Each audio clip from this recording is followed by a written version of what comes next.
Alex Barth down the line comes to us from Gillette Stadium, where he was once again at Patriots practice. How you doing, Alex? You there? Yeah, a little less windy, so we should be able to get through it this time.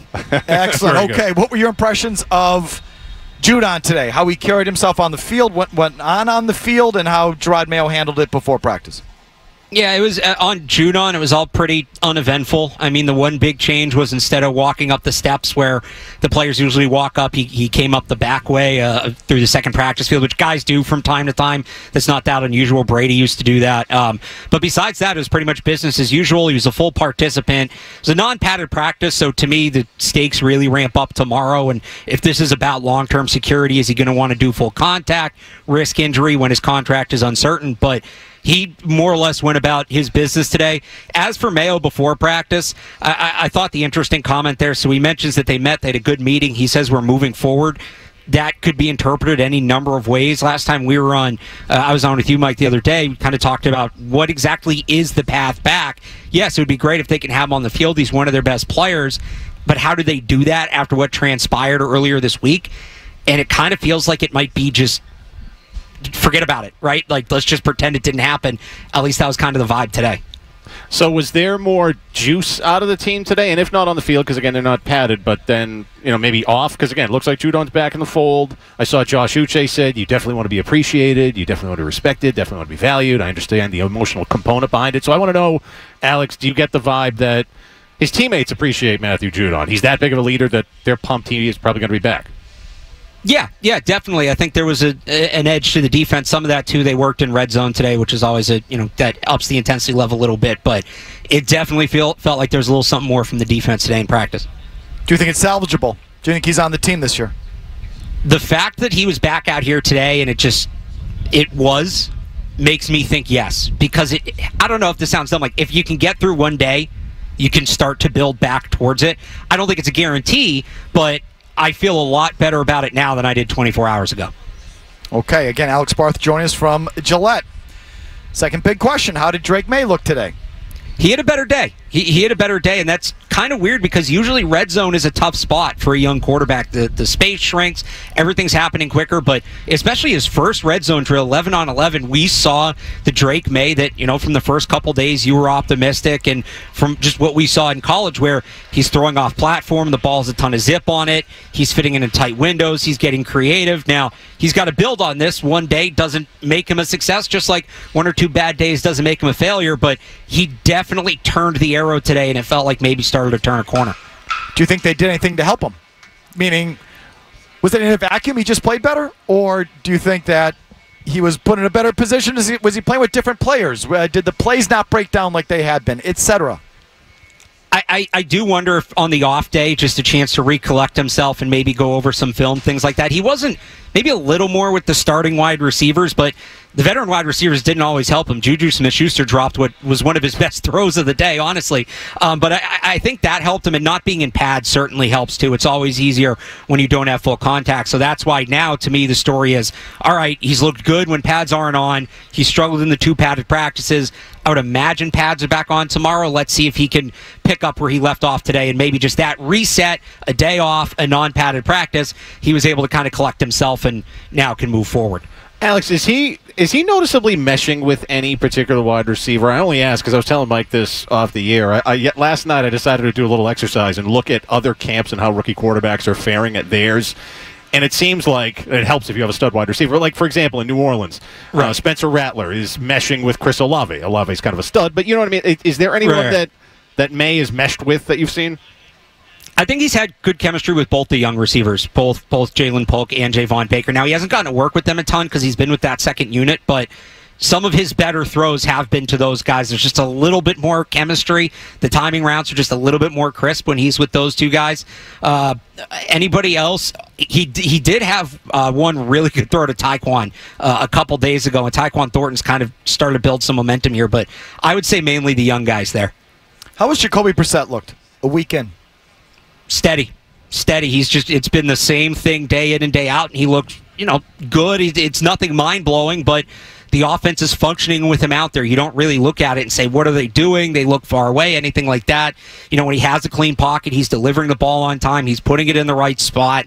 The alignment issues haven't really been there as much as they've been with the second unit. There's been one or two, but that's not unexpected with the new offense. He looks like a guy that can, again, lead the offense competently up and down the field. I'm not saying he's going to put up 35 points a game, but when they signed him, there was a lot of talk about him just giving you like a baseline until Drake May's ready, and it definitely feels like he's playing up at least to that baseline. So this is the good news that the big story is Drake May. Okay, right. That's the story, how he has looked and how far away he has looked for most of camp. That's the lead story. So we spent most of the time on that. But the good news is that Jacoby Brissett, I think, just judging by the tone of most guys down there, has at least slightly overperformed what people were expecting, if not more so. And maybe it's just by comparison, because Drake May's so far away that Brissett looks so competent. But I think another major takeaway from this whole week, has been Brissett looks pretty good, and the offense actually looks kind of functional as we've been getting into it. And this is, for me, that's what I care about, because I was never all that geeked up to play Drake May in the first place. Yeah, it means that you might actually have a competitive season, and the offense isn't going to be incompetent. Brissett actually will come in here and know what the hell he's doing. I want Brissett to play. Yeah. I want them to win games. I want Drake May to step into a more functional situation and a team that has a chance to. So, that's kind of the good news that's gotten buried, of course, on Felger Mazz especially. But, has gotten buried because it is. It's because this season isn't about Jacoby Brissett, okay? So we don't really focus on it. But for me, I want them winning games, Barth. And if Jacoby Brissett is more functional and more ready than people thought, I think that's a little bit of an offset to May being less ready than people thought. Your thoughts? Yeah, absolutely. I'm not saying he's going to come out and win 10 games, but you're not going to have... there were offensive games last year that you just came away, you didn't know what you were watching. At the very least, it's going to look put together. I think the other big part about it, and you kind of sort of touched on it there, he's given these young receivers some really good chances. You don't have young receivers trying to develop as the quarterback is kind of all over the place. They have a guy that's putting the ball where it needs to be, when it needs to be there. Here comes the win again. And I think one of the really big beneficiaries of Jacoby Brissett's start here isn't just him, but guys like Polk, like Baker, even like Pop Douglas, as he started to participate more here, because they've been able to do their thing, and they haven't been limited by what's happening at the quarterback position. So if Brissett is exceeding expectations, you mentioned Tyquan Thornton. I saw some clips today that you put out too, Barth. He's cooking Christian Gonzalez on one-on-ones in the red zone. Again, this is Tyquan Thornton. So what is this? Tyquan Thornton, the second coming of Randy Moss, or do we all overrate Christian Gonzalez? But yesterday, Bedard said he's going to probably make the team. What have you seen out of him? So first off, one-on-ones always favor the offense. I wouldn't put too much... I know I put the clip out, but I wouldn't put too much stock into that. But in team, he's been really good in team drills. And I'm so hesitant here. And I even wrote yesterday on 985thesportshub.com that he's been one of my surprises of camp. First and foremost, we've seen him shine in camp before. He's got to be healthy. He started his first 2 NFL seasons on IR. This is all for naught if he falls awkwardly diving to catch a football and breaks his shoulder again and we don't see him until October. But besides that, there is a level of comfort I think you are seeing with him, and he is being used more to his strengths, which certainly helps. I'm not saying go draft Tyquan Thornton in fantasy. I'm not there yet, because I think 2 years of on-field action outweigh 2 weeks of training camp, but I do want to give the guy credit where credit's due, and I don't think you could really expect much more than what he's given you for what we expected from him. It's been an excellent start to camp. All right.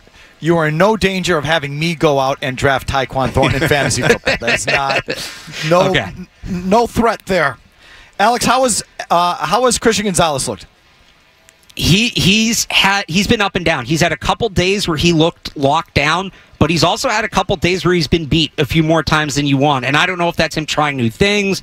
I don't know if that's him getting reacclimated after the injury, but coming in, you kind of hope he'd take that next step, even after just 4 games last year. It was 4 very impressive games.